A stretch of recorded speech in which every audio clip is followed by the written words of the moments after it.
अस्सलामुअलैकुम वरहमतुल्लाहि वबरकातुहू। MCM 499B project है। इसका मैं आपको गाइड करूंगी कि आपने बेसिकली इसमें करना क्या है। इसका ए पार्ट है MCM 499A, जिसमें आपके 3 चैप्टर्स इंक्लूडेड थे।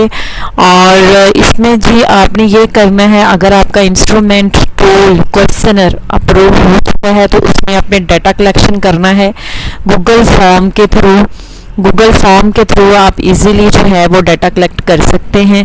ठीक है, डाटा कलेक्शन करने के बाद अगर आपका इंस्ट्रूमेंट अप्रूव नहीं है तो आपने सुपरवाइजर से अप्रूवल लेना है, देन जो है वो डाटा कलेक्शन और डाटा एनालिसिस करना है। मतलब आप इसमें चैप्टर नंबर 4 एंड 5 करेंगे। और डाटा एनालिसिस के लिए आप एक्सेल भी यूज़ कर सकते हैं और SPSS भी यूज़ कर सकते हैं। ठीक है, तो अगर आपको कंप्लीट ये प्रोजेक्ट करवाना हो तो आप मुझे जो है वो व्हाट्सएप पे कांटेक्ट कर सकते हैं। और इसमें ये है कि collect your data and submit your data analysis as per approved research proposal. Collect the data as per the approved methodology से मुराद ये है कि इसमें जो भी आपकी रिसर्च का टाइप है और जितना आपने सैम्पल साइज मेंशन किया है एज लाइक 100, 70 या 120, तो उतने लोगों से आपने डाटा कलेक्ट करना है और जो सैम्पलिंग टेक्निक आपने यूज़ की है उसी को फॉलो करते हुए आप अपना डाटा कलेक्ट करेंगे। Once you have collected the data, analyze it in percentage and present in the form of tables and graph. So जब आप डाटा कलेक्ट कर लेते हैं आपने इसकी परसेंटेज निकालनी है और उसको जो है वो आपने उसके टेबल्स बनाने हैं और ग्राफ में प्रेजेंट करना है, ग्राफ बनाने हैं। हर टेबल का अलग अलग ग्राफ बनाएंगे और उसको जो है उसके अपने इंटरप्रिटेशन भी ऐड करनी है। लेकिन अगर आपकी रिसर्च क्वालिटेटिव है और आप डाटा कलेक्ट कर रहे हैं इंटरव्यू मेथड के थ्रू, देन जो है वो आप थीम्स निकालेंगे, थीमेटिक एनालिसिस आप करेंगे क्वालिटेटिव एनालिसिस में। और उसमें जो है जो हमारी रिसर्च होती है क्वांटिटेटिव, तो क्वांटिटेटिव में हम अपने रिसर्च के रिजल्ट्स को टेबल्स में न्यूमेरिक फॉर्म में प्रेजेंट करते हैं। अगर हमारी रिसर्च क्वालिटेटिव होती है तो हम इसके जो है वो थीम्स निकालते हैं, एक स्टोरी फॉर्म में जो है वो अपने रिजल्ट्स को प्रेजेंट करते हैं। Choose the graph type, bar graph, pie graph, histogram, column and line graph as per the type of your data. ठीक है, और आप जो है इन तीनों चारों में से कोई एक ग्राफ जो है आप चूज़ कर सकते हैं और उसी के अकॉर्डिंगली आपने सारे टेबल्स जो हैं वो बनाने होंगे। Make a table and graph for each question. Each question से मुराद ये है कि जो आपका टूल है उसमें आपने कोई 15 से 20 स्टेटमेंट्स जो हैं वो डेवलप की होंगी, जिस पे आपने स्टूडेंट्स की या टीचर्स की जो जिस पे भी आपकी पॉपुलेशन थी, जो भी आपका सब्जेक्ट था जिस पर आपने रिसर्च की, उसे आपने जो है वो ओपिनियन ली होगी। तो आपने जो है जितनी भी स्टेटमेंट्स थी 15 या 20, उनके 15 या 20 आपने टेबल बनाने हैं। ये डिपेंड करता है कि आपने क्वेश्चनर की स्टेटमेंट्स कितनी बनाई थी। और डाटा एनालिसिस करने के बाद जो है वो आपने चैप्टर नंबर 5 इसको कहते हैं, जिसमें आपका डिस्कशन आएगा, कंक्लूजन, रिकमेंडेशंस भी आप ऐड करेंगे।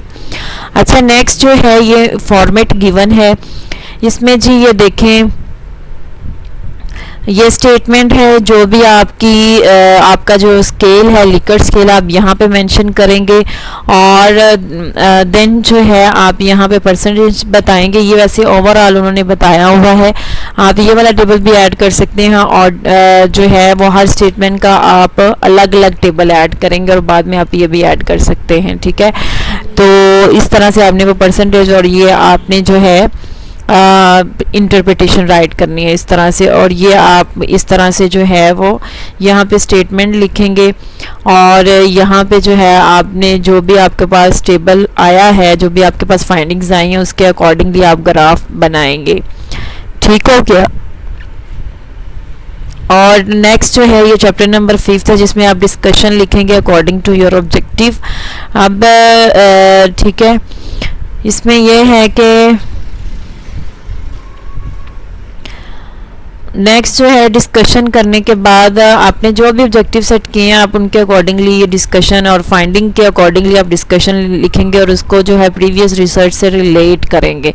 नेक्स्ट आपने कंक्लूजन लिखना है, रिकमेंडेशंस भी आप ऐड कर सकते हैं और लिमिटेशंस भी आप बताएंगे। और उसके बाद जो है ये देखें जो रिकमेंडेशंस भी आपने इसमें ऐड करनी है। तो अगर आप पेड प्रोजेक्ट करवाना चाहते हैं तो आप मुझे जो है व्हाट्सएप पे कांटेक्ट कर सकते हैं। इस ये वाला जो है ये व्हाट्सएप नंबर है, आप मुझे जो है इस नंबर पर पेड प्रोजेक्ट के लिए कांटेक्ट कर सकते हैं। अगर आपका कोई क्वेश्चन है तो आप जो है कमेंट करके पूछ सकते हैं। और ये डाटा एनालिसिस जो है आप जो है वो SPSS के थ्रू भी कर सकते हैं। 03124178 इस नंबर पे व्हाट्सएप है, आप व्हाट्सएप नंबर पे जो है मुझे कांटेक्ट कर सकते हैं। और SPSS के थ्रू भी आप डाटा एनालिसिस कर सकते हैं और एक्सेल के थ्रू भी। ये देखें जी, ये आपके पास SPSS है, ये 27 वर्जन है, ठीक है। तो यहाँ पे आप अपनी डाटा एंट्री करेंगे, यहाँ पे जो भी आपका जो है वैल्यूज़ जो आपने असाइन करनी है वो आप यहाँ पे साइन करेंगे और यहाँ पे आपका डाटा व्यू में यहाँ पे आपको ये शो हो जाएगा। इसी तरह से जब आप एनालाइज करना है, यहाँ पे डिस्क्रिप्टिव स्टैटिस्टिक्स में जाके फ्रीक्वेंसीज इस पे क्लिक करेंगे, ठीक है। तो यहाँ से जो है आपके पास हर टेबल का जो है वो डाटा शो हो जाएगा और डाटा को आपने टेबल को कॉपी करना है, उसको API के अकॉर्डिंग करना है और देन जो है आप उसका ग्राफ बनाएंगे और इंटरप्रिटेशन आप राइट करेंगे, ठीक है। अगर आपका कोई भी प्रोजेक्ट से रेलिवेंट क्वेश्चन है तो आप कमेंट करके पूछ सकते हैं। Thank you and good luck all of you.